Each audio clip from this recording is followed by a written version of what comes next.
Lounge. How you doing, my brother? What's up, brother? I'm good. I'm good. You know, I know. Let me try to get you right on the screen here. Okay. I got you there set up. Let me get you on the guest panel set up. We should be good to go. Welcome to the stream. First off, Appreciate you, bro.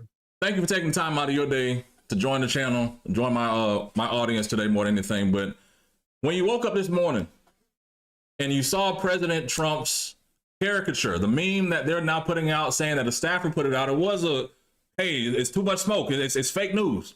Now a staffer actually put it out on Truth Social at 11:45. What is your response to that overall from that caricature that you saw of former President Obama and First Lady Michelle Obama? Well, I wasn't surprised, but I made it.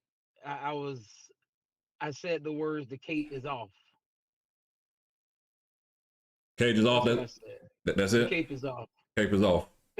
Well, at the end of the day, you have the president of these United States who has continuously shown us who he was even before he was the president. So I wasn't surprised by his actions. But what I am surprised of are the individuals who are silent and quiet that is allowing this to happen, and they are calling this leadership. This is an absolute power grab that we see, and they excuse the president continuously to allow him to run this country to the ground. Wow. Even to the extent to where the president of the United States referred to the former president and his wife as monkeys. Absolutely disrespectful. Absolutely disrespectful. But no one can excuse that. I don't care what your political party is or no one can excuse that, bro. Yeah, and I think when Tim Scott came out and said something about it, it kind of shows the fact of the only black U.S. senator in the country saying this is the most racist thing he's ever seen. I've seen a meme that clapped back and said, well, what's the number two? What's the second or third thing that you've seen? Because I'm quite sure we've seen other things that are pretty racist out here that, like, if this is number one, right, where do you rank the rest of it? I mean, but I guess the real question is like I know that this has been like this progression that has been happening, right? Like there's this buildup. And there are a lot of people are asking the question, like, when does this break? Like what's the breaking point for this? Because it's either going from one end or to the other. I think that's where we are right now. Yeah, I think the Epstein files kind of peeled the onion back a little bit. Even with Marjorie Taylor Greene, you're looking at white women being abused in the Epstein files, the power behind it and everything else there. And it's like, you know what, there's some mothers that'll sit back and say, even in the Florida legislature, like, listen, we're not having that. Like, we're going to change the laws. We're going to make sure that these bad guys go to jail. And then when you kind of see it, it's in the home state, it's here in Palm Beach, all these different things, there's files that come out. It's like, wait, this is something that'll make people change their party, change their affiliation of where they are. But I don't want to get into all of that too much. It kind of takes away from the base of what I did tell your staff we would talk about, because I think it kind of leans into overall, people don't trust politicians, people don't trust Trump, and they kind of see people who in these elected positions, whether you're a local mayor, state senator, whatever, that you're doing it to be self-serving. And the biggest thing why I really said, you know what, I'm making my YouTube channel, I'm growing my channel out, I have connections across the board. I want to create the Lobbyist Lounge so that we can humanize people who are actually serving in these positions. So at least giving my audience, people that are here joining us today, that'll see the clips eventually, what drove you to serve overall? Well, first let me tell you that how you frame how people see politicians is, I think they are absolutely it's very righteous. That is a very righteous thought, and it also it's true. I don't disagree with them. I believe that politicians, many, not all, there are those who have gotten into this position and they came in pure and now have been tainted. Okay. Right. And I also feel that, and to be transparent, if you don't check yourself, you can go down that path and you'll absolutely forget the reasons why you come down there. I had to check myself when I was in the house. Okay. Because I can be honest and tell that. I got into politics because I tell people I never wanted anything out of the deal. I was a teacher. I was teaching AP chemistry. My life was fine. But I had two black boys in my class, Nick and Willie. I was teaching this low-level environmental science class. The state had just approved end of course exams, and so they failed the exam, and then therefore they failed my class. And it was already a course recovery, and I never forget Nick coming to my class, and he was like, Jones, man, he was like, F this. He said, man, I can't even graduate. I got to go to summer school. I said, what? You just got an A in my class. Yeah. I went to the principal, and I asked the principal, who changed the rules? He said, politicians did. I said, bet, I'm running for office. Well, that works. That works. That's why I ran for office. I ran for office as a teacher based off of, I felt like the system, although it was doing exactly what the system does, it hurt me that two boys who I know were genuinely trying to work their way out of this system. Now they feel like as if it's once again has kicked them in their ass. I get that. I think that's a story I hear a lot. My wife's a teacher or vice principal, as you know.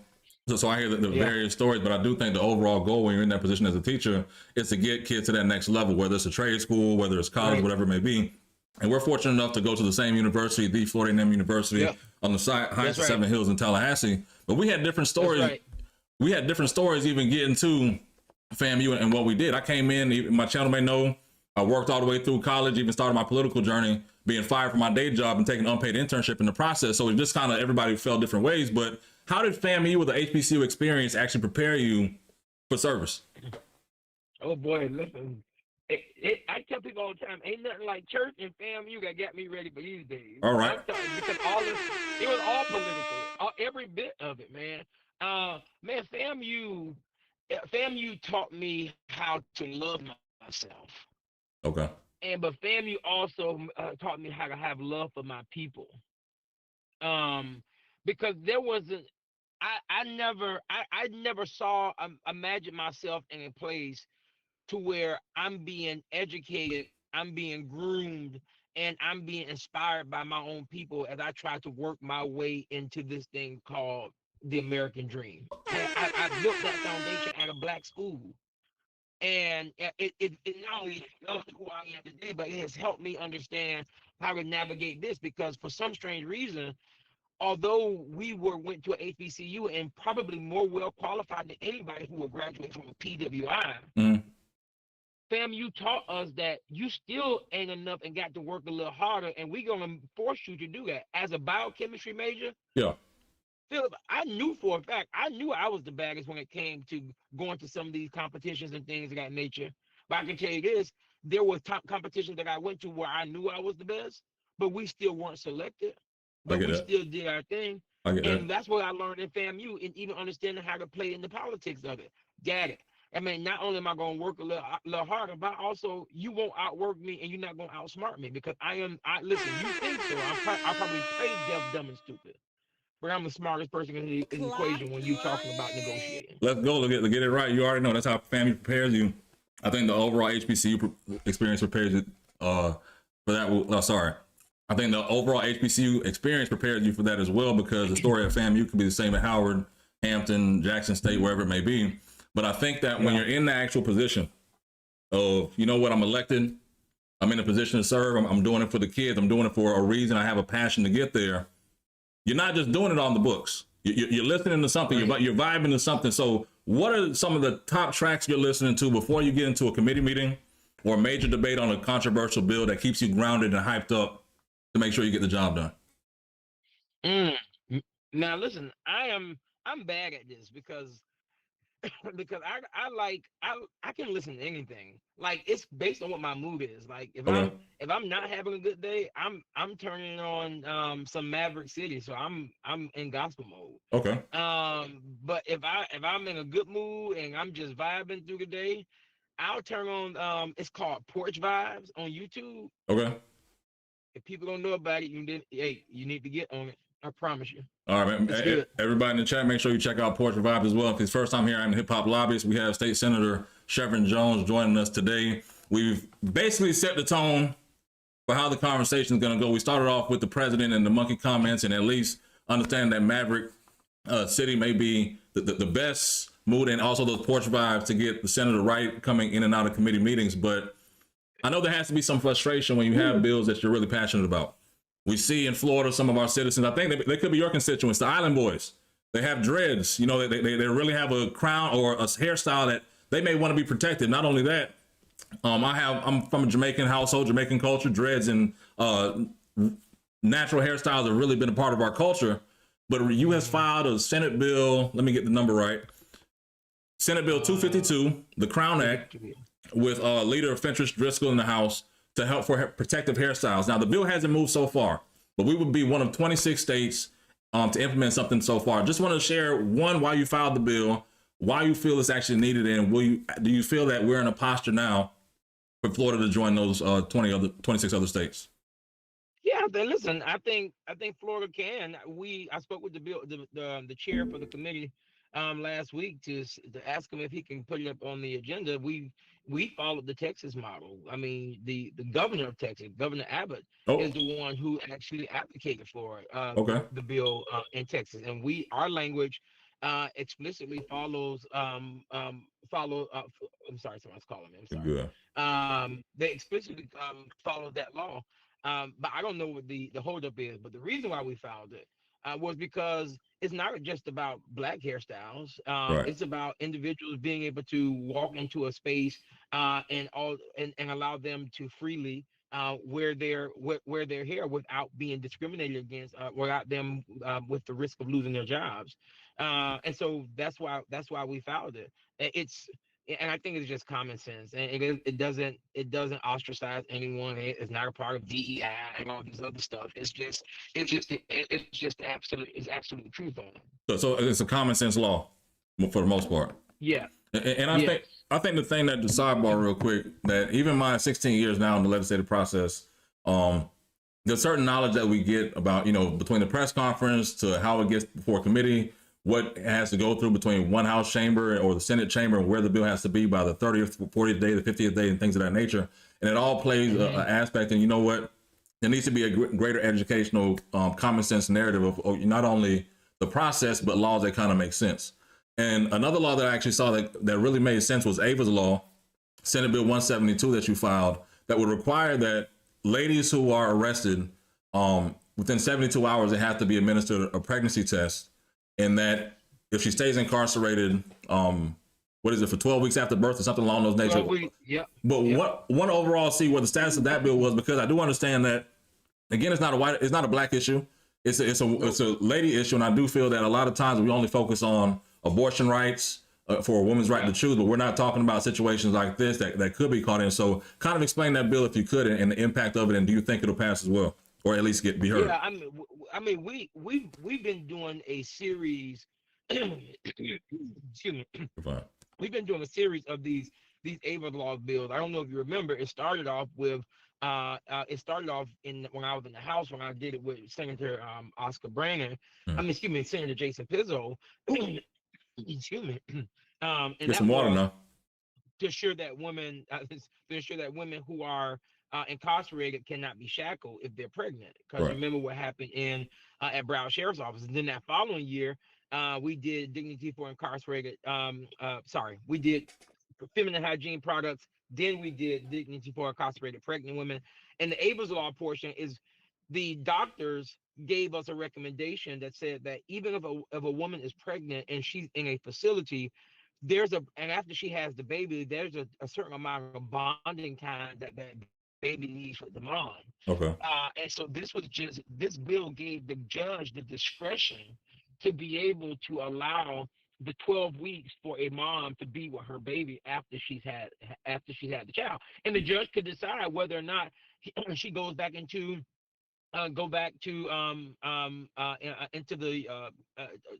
jail, or whether or not she has time served because she's already confined to the home.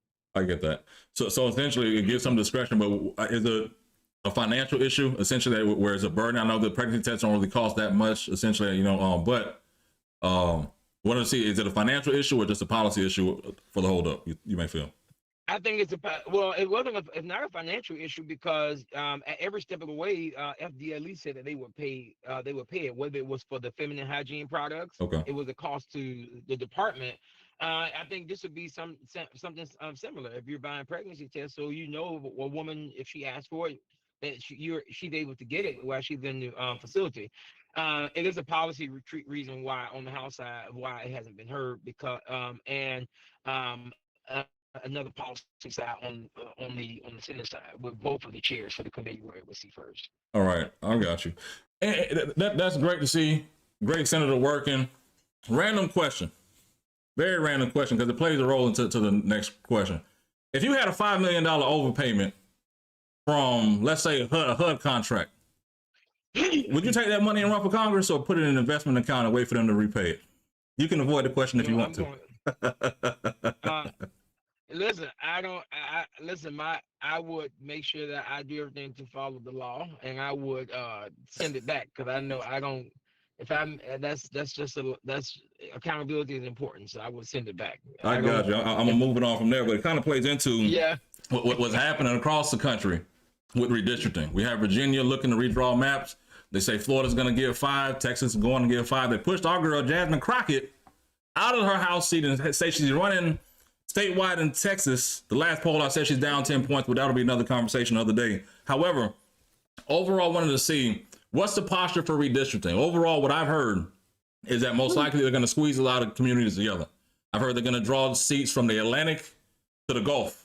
I've also heard they're going to merge black voters together in Broward County, to where Jewish voters, white voters, and black voters will be deciding, and Debbie Wasserman Schultz most likely will be running in that Broward County seat, which really not only knocks out the Palm Beach black folks that are there, they'll be put in another district for what it is, Brian Mass or someone else's, but also a fact of what's happening. There's been a quiet push, a really loud push to say, hey, what's happening? But at least in Florida, it's going to happen in April after we get through the budget process and some other things, and really see, I guess, how the arguments go for budget projects. You know how the government's going to go. But all put together, April's going to be when they decide. What do you hear is happening? What do people need to know? How important is it right now? Because I have a follow-up question, but yeah, let me get to that. The redistricting process. I think it's crazy. I think it's absolutely insane that that we have gotten into this place, and we're about to do this mid-decade redistricting. The state of Florida just got out of a lawsuit when it comes to the maps, and the fact that we're about to redraw the maps is insane, and it's diabolical. I also say that if anything was wrong with the maps in Florida, the Republicans drew them. Your attorneys drew them. Oh. So us about to do a mid-decade redistricting means they fucked up. It's not like the Democrats drew the maps. You all did. Right. They drew my former boss out of the seat. You're right. So I don't understand what are we talking about here? What are we doing just to become a part of the national conversation? Yo, take your W and you're good. You've already done it. You won your case, and now we're living under those maps with fewer black districts, and now you're trying to coalesce, begin to merge districts with each other, put all black folks together. And I mean, it's more than just gerrymandering. It's really leadership segregation. It is, but I think it goes to a part of, and to the Jasmine Crockett district, it kind of makes sense, right? If you paid attention to the Louisiana versus Calais case at the Supreme Court about the voting rights, where they're trying to essentially say that, well, the Republican case is that white Democrats are disenfranchised because in West Virginia, they're not drawing districts for white Democrats to get a seat.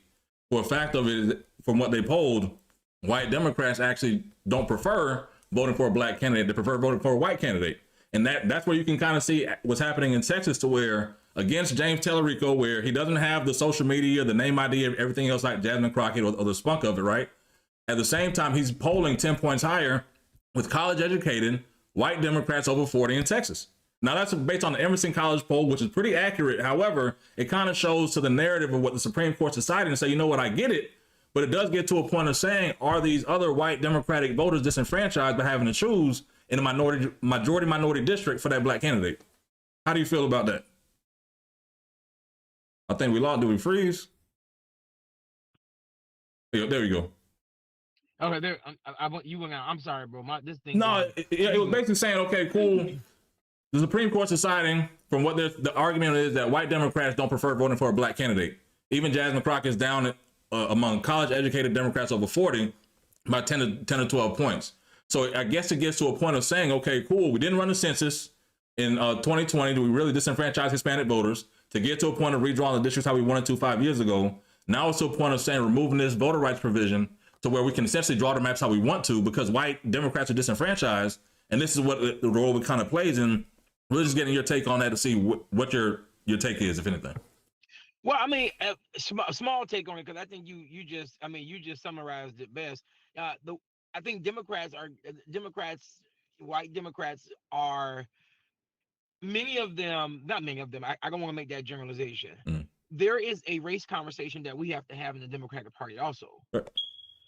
And so I think it's important for us to call it out. Right. Because I'm not saying that these conversations are not happening. What I'm saying, that even though we're having these conversations, it's important that these conversations become more visible, for people can see that you're at least trying to make an intention to make sure that people who lead within the party, they feel supported, even if they're not white, or they're not Hispanic, right? Because I truly believe the Black community, or Black leaders within the party, more times than most, they will hop behind another candidate without thought.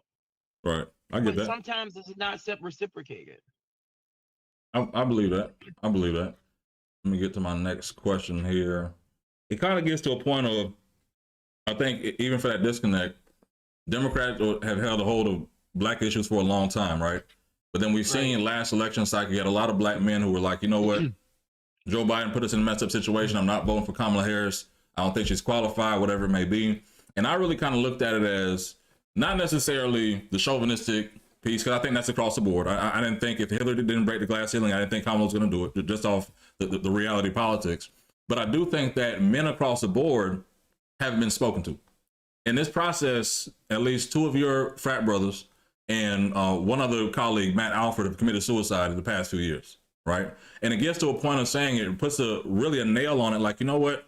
There are not a lot of men's issues being discussed between mental health, suicide prevention, and other things that could really talk to men to make them actually be more engaged in the process. And want to see it, since you're in a leadership position across the state and really throughout the Democratic Party, what is being done for men to be more involved in more issues, to actually speak to their issues that really been put to the wayside for the past few years? Yeah. So first of all, the party has to stop looking at Black people as monolith. I will keep saying that when these type of questions come up. I will also say that you have to make sure you understand the people who you're asking them to believe you. Right. Black men are on a spectrum when we come to the Democratic Party. You have those who are conservative, you have those who are moderate, and you have those who are liberal and just don't care. And then you have those who are just fiscally conservative, and they're fiscally conservative and socially liberal, and or socially conservative. I mean, we have to understand the people that's out there, right? Right. Even, for instance, I'll use me as an example. When I first announced that I was running for Senate, the first thing that all of my opponents, they led with, was that I was a gay man. Because they knew that in the Black community, that's a spill, that you can use that against them. Right. Even though I never showed up into those spaces and led with that. Right. Because I live my life with the whole understanding. When I walk into a room, you know I'm a Black man before anything. And until we have a conversation, then you know my truth in my life. Right. We have to understand as a party, is that, like, Black men, in order to win them over, they need to believe what's coming out of our mouths. You mean what you just asked me before we even got started? You just asked me about like individuals and what their view of politics is. Politicians are self-serving. Politicians, they get in. That's mostly Black men in what they say. When I did a barbershop talk, Phil, for Kamala Harris, and at the end of the episode, this guy came up to me. He said, "I didn't want to say this." He said, "But you know why? You know why y'all Black men, why we gonna F with y'all?" Was his exact word. He said, "Cause y'all lie too much." Yeah. He said, "Tell the truth." That's all it is. He said, let me tell you something, Phil. To this day, I will never forget what that man said. And I used it the first time when I did a town hall meeting over the summer. Somebody asked me a question, and I said, you know what? I don't know, but I will get back with you. I said, I don't want to make something up, and I'm just telling you to politic you. I get you. And this will get to my last question for the segment. I really do appreciate your time today. No problem. More than anything, I think that truth to power is what men are really looking for, what Democrats are really looking for to turn out, and we'll have potentially a black man on the governor's side or Republican side, and maybe potentially a black man on the Democratic side.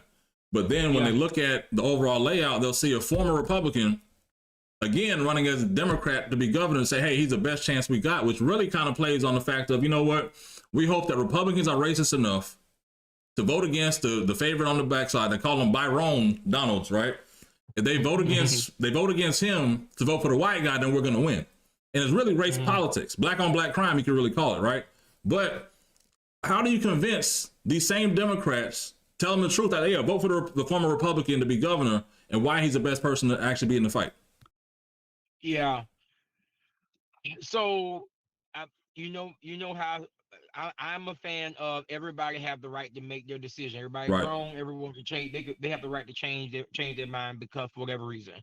I do think that we're at a very interesting time because we do have the opportunity to have two black men on the ticket, either Byron Donalds or Jerry Dennis. That doesn't discredit Congressman Jolly in his efforts to run.